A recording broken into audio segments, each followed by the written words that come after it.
Hello everybody, in today's little video I'm gonna make some banana bread. And who doesn't love banana bread? I do. The portion might seem a little bit big, but I'm making for 3 banana bread. So if you wish to make less, you can scale down the recipe, you can half it or you can quarter it. But for this recipe I need 9 bananas, then I need some butter, I need some self-raising flour, I need some sugar, I need some baking soda, and then I need some eggs and my vanilla extract. Normally you would put some hazelnuts or walnuts or any kind of nuts in it, but this portion today I'm not gonna put nuts, I'm gonna put a little bit of chocolate instead, because I'm making it for one person that doesn't like nuts. So we're starting off with 330 grams of butter that is at room temperature, so it's a little bit soft. And then we're gonna add 570 grams of sugar. So let's scale that up. There we go. And then we're gonna cream this. I'm just gonna mix it a little bit with my hands because it makes it a lot easier. If you want, you can do this on your stand mixer, or you can do it on your food processor.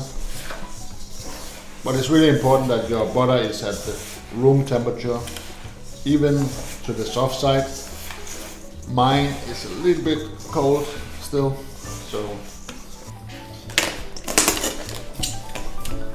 when everything is nice and creamy like this, then we're gonna start adding our eggs. And for this recipe I need 6 eggs, 1 by 1, and then we're gonna mix it into our sugar and butter, because we don't want to put all the eggs, and it's gonna be splitting when it's time for egg number 2.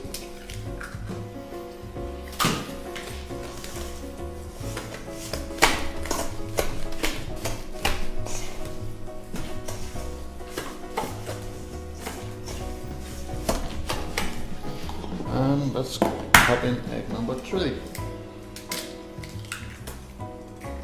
At some point it's easier to swap for a whisk.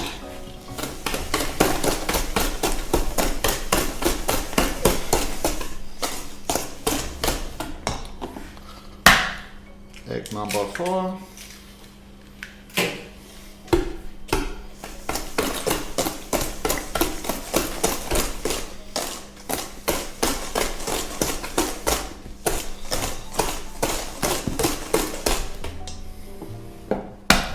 Egg number 5. And just keep on whisking.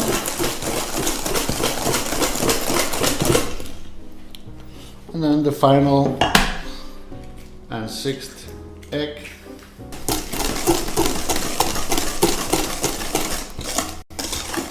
Now we're gonna add some vanilla extract. Gonna add 2 teaspoons.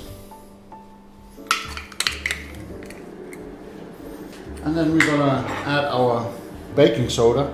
I'm using 3 teaspoons.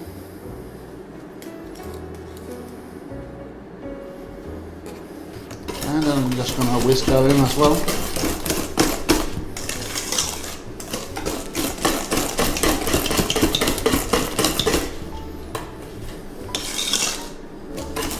And for this recipe I'm using self-raising flour, and we need 720 grams. If you cannot get hold of self-raising flour, you can use normal flour, and then you can use baking powder. And you need 1 teaspoon of baking powder for every 150 grams of flour. But here I have self-raising flour. I'm gonna incorporate that into our butter and egg mixture.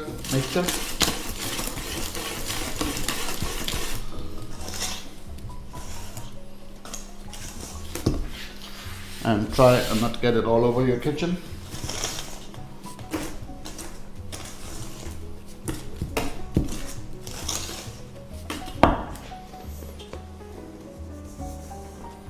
this point it's probably easier to use a spatula and kind of fold in that flour.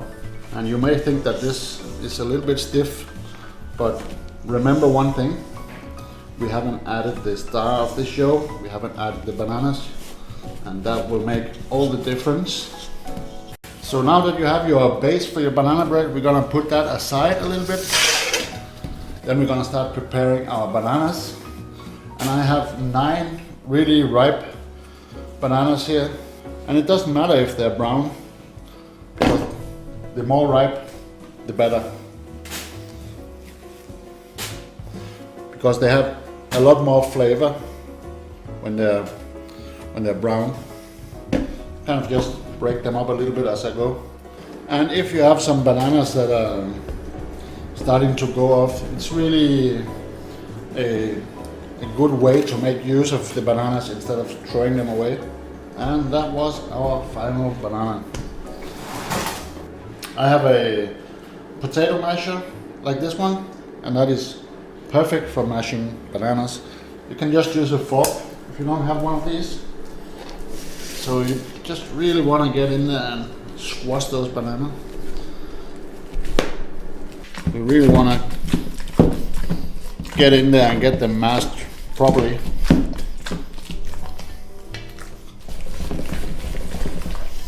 There we go. So now we're gonna take our batter and we're gonna dump that in with the bananas.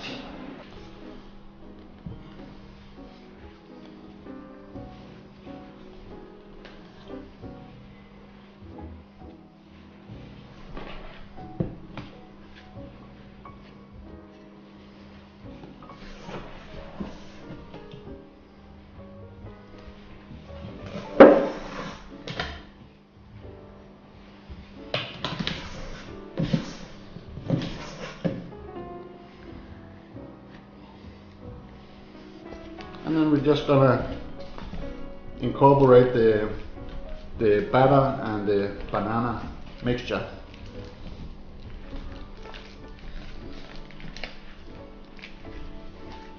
And when your batter starts to come together, it should look something like this. Nice and smooth with those bits of banana in there.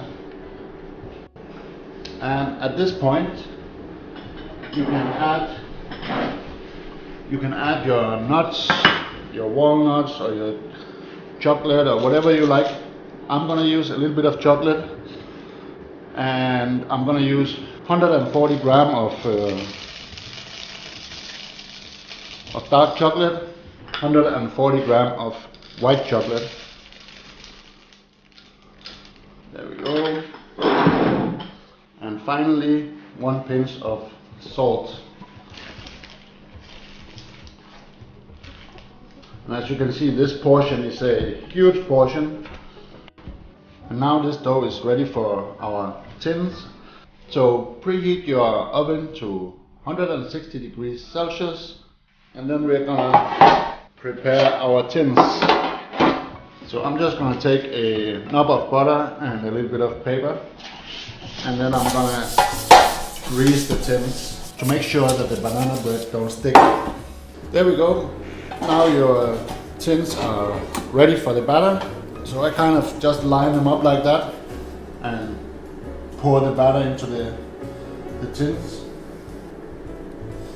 I'm not exactly sure how many I'm gonna get from this recipe. As I said, I tripled the recipe and I only have 2 of the big tins. So I'm probably gonna make 2 big ones and 1 small one. You want to leave a little bit of room for it to rise. So we get 2 big ones and 1 small one. I'm just gonna spread it out a little bit. And now they are heading for the oven.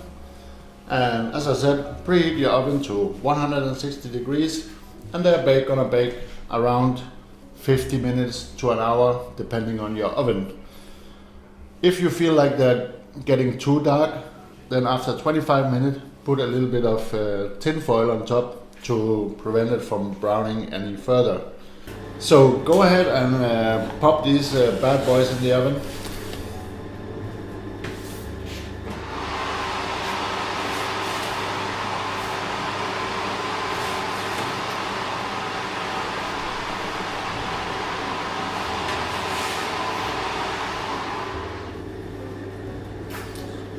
now let's wait for 50 minutes.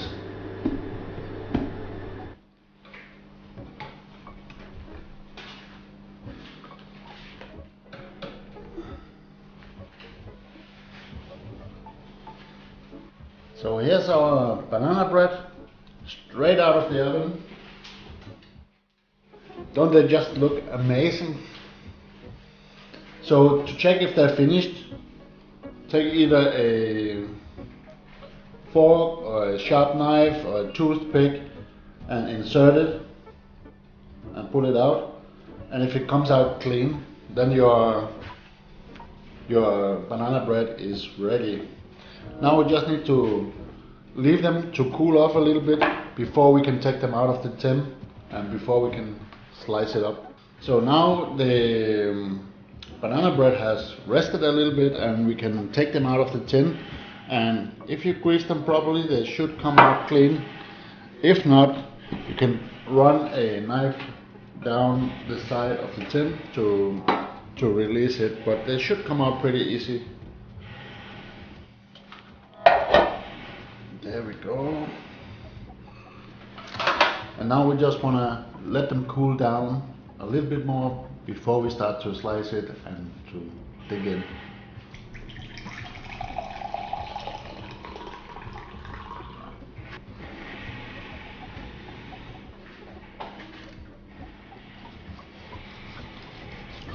Let's try this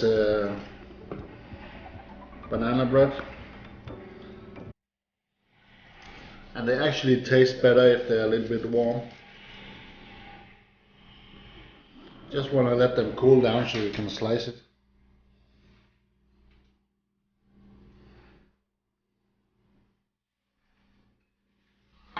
And I don't think there's no better way to have some banana bread. It's a cup of coffee.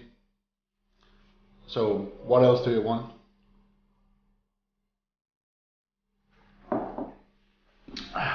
Let's try this. Dark chocolate, white chocolate, bananas.